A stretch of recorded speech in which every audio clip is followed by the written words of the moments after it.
Getting in a fight with a shot caller. I wouldn't say I would say umbrella. So you can't say America, right? Yeah. I wanted to be president very much. Yes, for president! What an overblown kind of completely out of proportion ego I had as a child. I thought that this was a legitimate idea. Yeah, sure, go for it. Be president.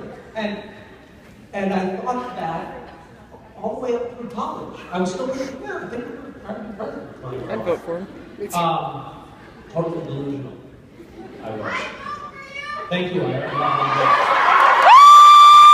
Misha for president! Of a 16-year-old. So suck it. How old are you? 19. Yeah. Nice. Great. You don't even know what my platform is, you guys. Don't throw your votes away yet. I'll vote for you. This is not the proper format for me to hash out my platform because I'm very rattled right now about my speech impediment.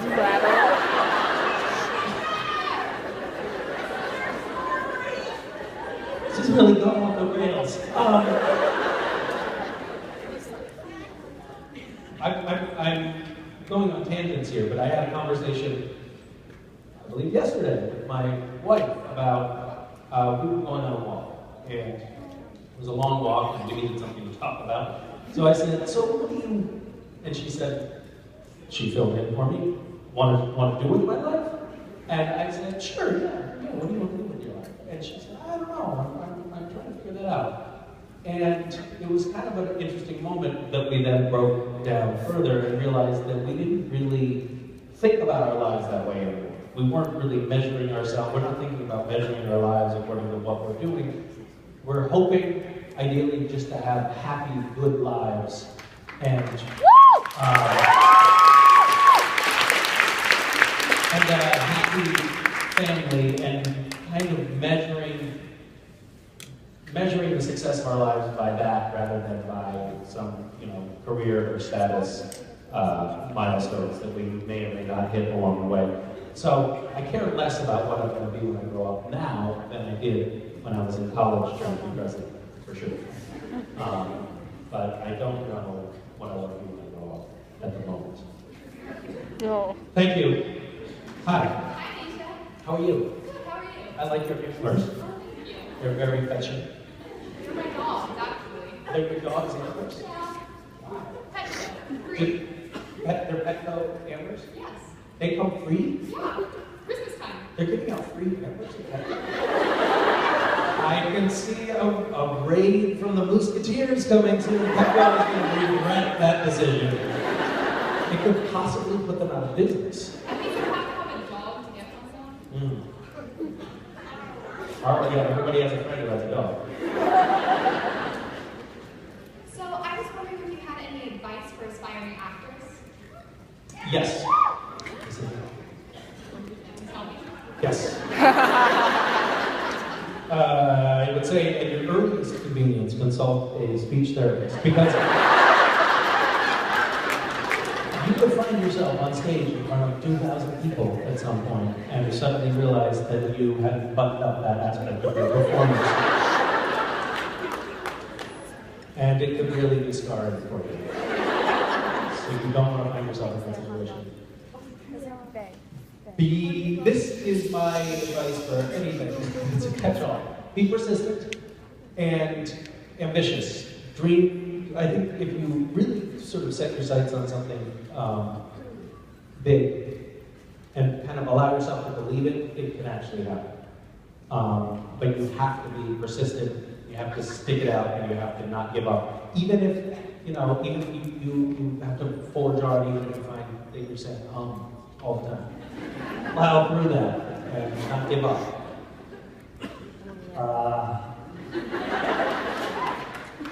This is a career that has been likened to drug dealing.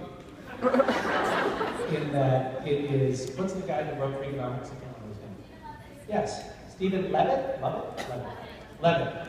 Stephen Levitt lumps acting and drug dealing into the same category of careers, just so you know. Because basically, both are, you have really terrible odds of actually making good money. There's very few drug dealers that rise to the top and end up getting an escalator. Likewise, there are very few actors who can get an escalator. And those odds are so terrible that you have to be a little bit crazy to go after it if you really want to make a career of it. But the thing that makes it work is being persistent. In my career, it took me a long time to really be making a good, decent living at acting, and I watched a lot of people fall by the wayside along the way. A lot of friends who I thought were going to be for the long haul moved, out of Los Angeles, started teaching, started on careers, gave up. So you have to be the one that doesn't give up, the one that's so crazy that you don't give up. So be crazy. There's one. Hi. My question is, who is your idol? And why do you look up to them?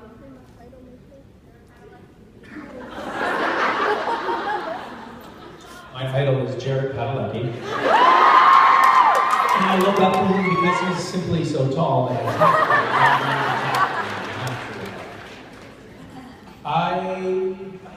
that's a good question. There are people whose careers at work I really respect, and there are people who I respect for living really righteous, spiritual lives.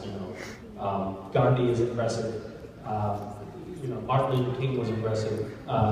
Sacha Baron Cohen is impressive. I love what that man did. I was just rewatching the Ali G show recently. I believe that if anyone has not seen the HBO Ali G series, treat yourself to watch it because it's amazing what he pulled off. He really, there it is again. I need that shot ball.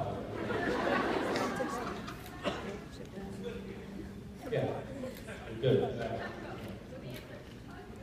Okay, great. Hi. I like your hair. Thank you for dyeing it. How often do you have to dye your hair? Well, that's why I don't go blue. Blue is the hardest color, right? Why is it so hard? I don't know. Do you find it? Do you do it at home? You do it yourself?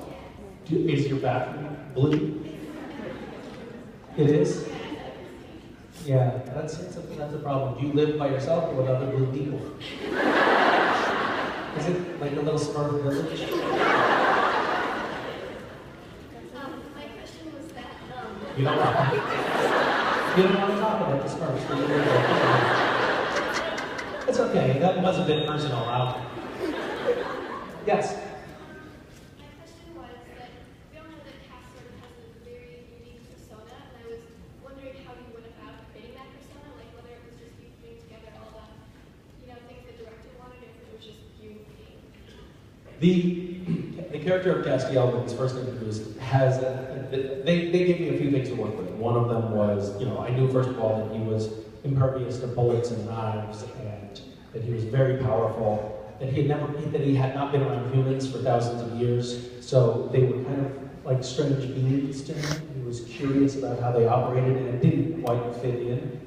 But he came out of the gate as a very sort of strong warrior who was somewhat menacing and he was very tough.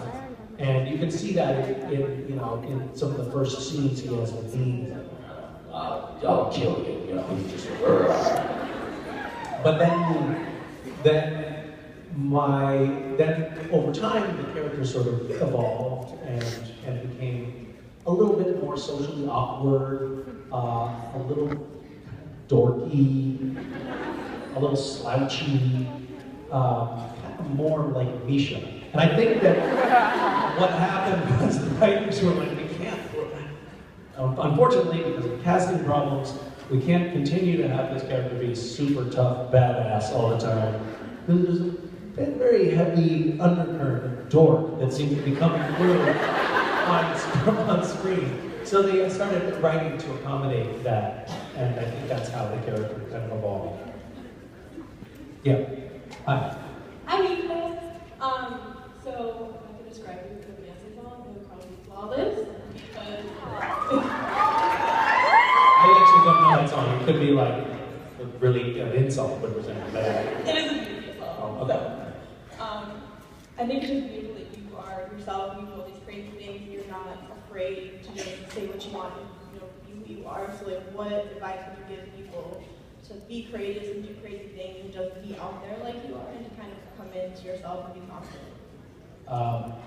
I thank you for saying that. That's very nice.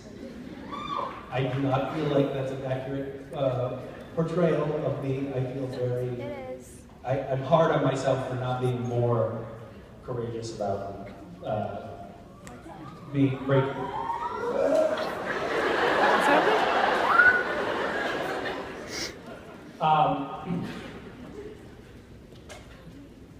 I think that it's nice to break out of convention.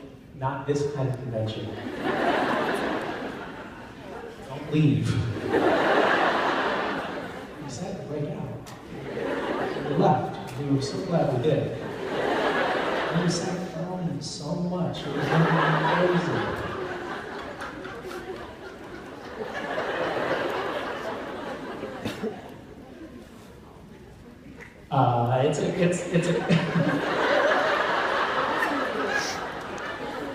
It's becoming increasingly difficult for me because there is a voice in my head that is now monitoring the frequency and volume of my tones. It's taking up quite a bit of my focus. Damn it.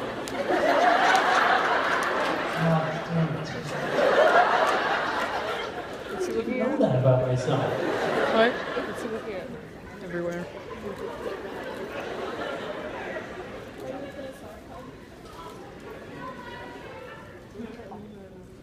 There are a lot of normative forces in daily life that we're not aware of, I think.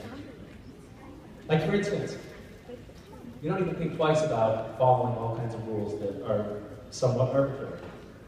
Like, you probably always go into the women's bathroom, right? When did that rule get invented? Why do men and women go into different bathrooms? It's kind of weird, right? But we think that oh shit, here he comes. I don't know, I think the best thing, I think that it's sort of everybody's job to monitor all of these normal rules that we're supposed to be following. And at least try to be aware that you're following a rule when you are, rather than walking on autopilot and assuming that what you're doing is normal and natural. There's that word. It is. Yeah. Hi.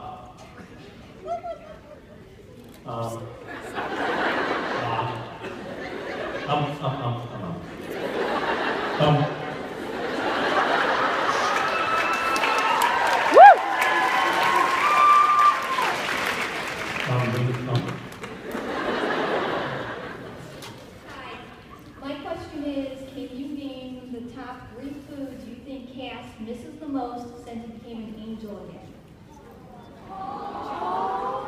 Probably nachos, Slurpees, and hot dogs.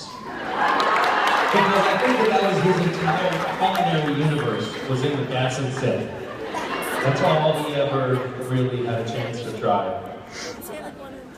He probably got a pretty good employee discount. Yeah. My father, when I was, what? Peanut butter and chocolate shit, yes. That's canon. I should have known that.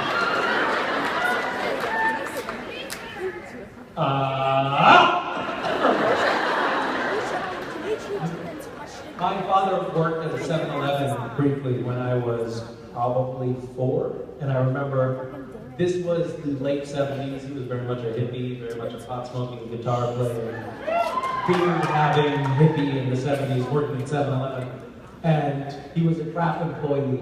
I was 4 years old, and I remember it clearly, and I was aware at the time that he was a crap employee, because he would bring his 2 children with him when he was on the shift, and we would just eat